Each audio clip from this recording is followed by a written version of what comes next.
Ghost of Tsushima isn't just one of the best open world games I've played in recent memory, but also one of the best video games experiences that I've ever had. While this may seem hyperbolic to some, my initial playthrough was a bright spot in an otherwise lackluster generation. While the games weren't bad per se, nothing jumped out at me as new like the preceding generation. This game was as close to playing Uncharted 2 for the first time or Infamous for the first time. It was something fresh, something new, and something I needed in a generation that felt dead set on making endless remakes and sequels.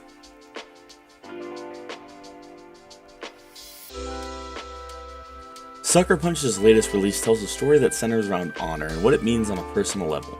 Jin, our protagonist, struggles to find a balance between what he'd been taught his entire life growing up as a lord versus what he has to do as a samurai and a soldier to defend the island and all the people on it, on which he owes his entire livelihood to. It's a basic storytelling trope that's been used time and time again, but what's notable here is the quality of the content. The game's world is dense, and not just in an environmental and explorational sense, but also in world building and storytelling perspective. Part of that is because Jin isn't the only character involved. Instead of working with tons of samurai like we do at the beginning, where they're all absolutely slaughtered brutally by the Mongol forces on Komodo Beach, we were forced to gather a ragtag group of fighters which features everyone from a warrior monk to a noble woman who has had everything that she held dear taken from her. These companions fill the cast nicely and are scattered across the island. What's notable here is that each of them have their own problems. While this may seem like an easy shoo-in for side questing and stories, the presentation once again is what really sells it. Every single one of these missions feels like an episode of a samurai TV show, with the longer ones feeling somewhat akin to an arc in Star Wars: The Clone Wars. These side quests aren't just tasks. They're often given as much care as the main story, filled with action-packed fight scenarios, gorgeous cutscenes, and are brimming with character development. None of these stories are particularly impactful emotionally, however, they do serve as an interesting and entertaining narratives.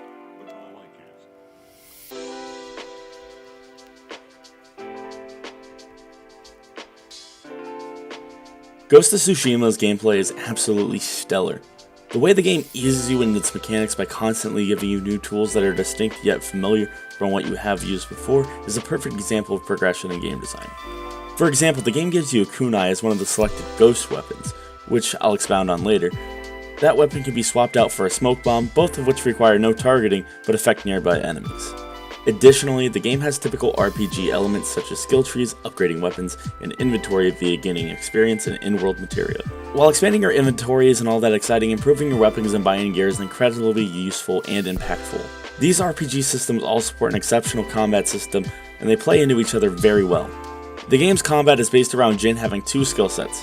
One is a samurai, which comes with various sword fighting stances and a litany of possible attack combination, and another as the Ghost, which comes with tools and abilities related to stealth. Building out both of these trees allows the players to dispatch enemies in the way they find best, mixing and matching their combat. This allows Jin to fight as conservative or aggressive as possible. I tend to fight my way into unfavorable situations, often to bail myself out by throwing down a smoke bomb to assassinate nearby enemies in the confusion, or throw kunai to kill and stagger enemies. I also can't talk about this game without talking about its standoff system. It's one of the most oddly satisfying systems in all of gaming. It allows Jin to challenge enemies to a duel upon approaching them. From there, they are in a standoff. Jin, hand on his sword, must wait for the opponent to make the first strike. With one quick press of the triangle button, you strike down the first enemy, and then another, and then another. And if you fully upgrade your armor, you can even do this up to 2 times more.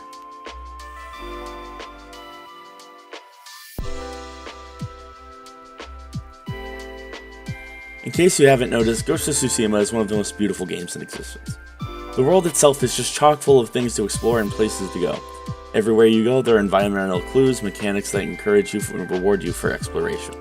This exploration allows you to be very comfortable in the world and makes it easier to navigate through. Even if the mechanics like yellow birds or the fox dents weren't around, the world is set up in such a way that you can't help but think to yourself, hey, what's over there? If you've seen a place in the game that you want to go, chances are you can get there. The environment itself is full of bright and luscious colors, and has an insanely dynamic weather system. The world was designed in such a way that the color association of your environment allows you to navigate and allows each part of the map to be memorable in its own different way. If you find yourself needing a more practical way to navigate the world, no worries, because like all open world games, it comes with a map. However, this game doesn't have a mini-map, and it's better for it. Instead, when you set a waypoint, the direction of the wind guides you, which you can summon upon by using the touchpad. It's also worth mentioning that the shakuhachi flute allows Jin to play songs that can change the weather, which allows you to enjoy the game within your favorite aesthetic.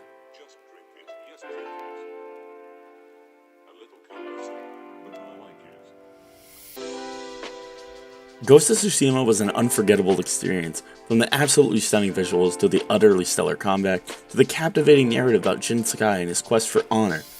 The world is filled with so many side quests, places to explore, along with providing mechanics that make exploring the world and game so enjoyable.